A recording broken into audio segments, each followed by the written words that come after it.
bangsa Indonesia. Dengan ini menyatakan kemerdekaan Indonesia. Pada agresi militer Belanda I tahun 1947, kehidupan rakyat Indonesia masih serba sulit dan tidak menentu, tertindas dan terjajah oleh kekuatan kolonial. Padahal, bangsa ini telah 2 tahun menimang kemerdekaan. Semangat yang dimiliki oleh pemuda dan mahasiswa Indonesia ketika itu tak lain adalah semangat untuk kemerdekaan bangsanya. Lafran Pane, pemuda kelahiran Padang Sidempuan, sebagai tokoh yang memprakarsai berdirinya Himpunan Mahasiswa Islam pada 5 Februari 1947, yang juga ketua umum pertama, adalah salah satu potret kaum muda yang berjuang mewakili zamannya.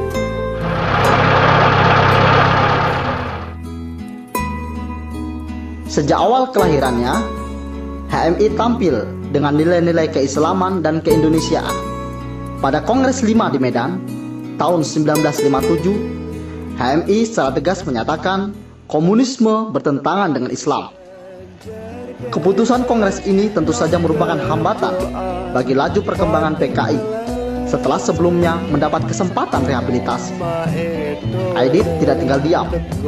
Di tahun yang sama, ia membentuk Konsentrasi Gerakan Mahasiswa Indonesia (CGMI) sebagai benteng komunis di perguruan tinggi dengan misi khusus membubarkan HMI.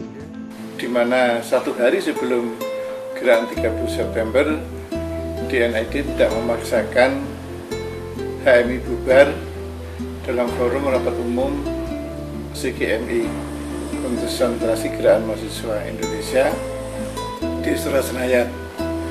Nah, tetapi sejarah kemudian membuktikan bahwa baik Pak Perdam Dr. Limena pada waktu itu yang hadir dalam rapat umum itu maupun Bung Karno tidak bersedia untuk membubarkan HMI. Akibat gencarnya usaha pembubaran HMI, umat Islam menjadi waspada. Persoalan HMI telah menjadi persoalan umat Islam dan bangsa Indonesia secara keseluruhan. Hingga hari-hari menjelang pecahnya Gestapo, HMI tetap dipertahankan oleh Soekarno.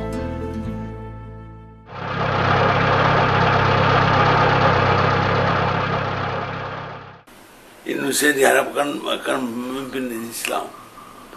Ya, HMI kita punya misi betul. Pak Nasir almarhum berkata gitu, Piagam Jakarta jangan lupakan. Cita-cita umat Islam untuk memasukkan 7 kata dari Piagam Jakarta ke dalam sila pertama Pancasila tidak menuai hasil setelah terganjal dekret Presiden 5 Juli 1959. Pasang surut masalah dasar negara seolah tak berhenti hingga masa pemerintahan Soeharto. Kewaspadaan pemerintah ketika itu ditunjukkan dengan membentuk Barikade Asas Tunggal. Menjelang Kongres ke-16 di Padang tahun 1986, pemerintah lewat Menpora Abdul Ghafur meminta kepada partai atau ormas yang akan menyelenggarakan kongres harus terlebih dahulu mencantumkan Pancasila sebagai asas.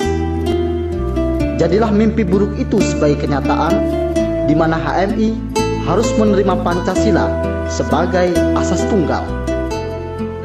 Babak memilukan ini menjadi alasan hengkangnya sejumlah tokoh kritis HMI dan membentuk Majelis Penyelamat Organisasi.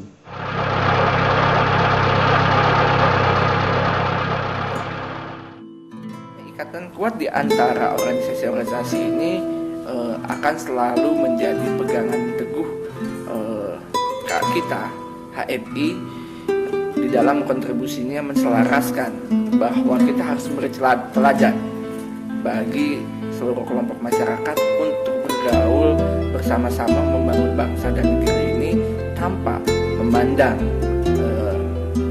dari mana dia berasal, dengan apa agama yang dia miliki.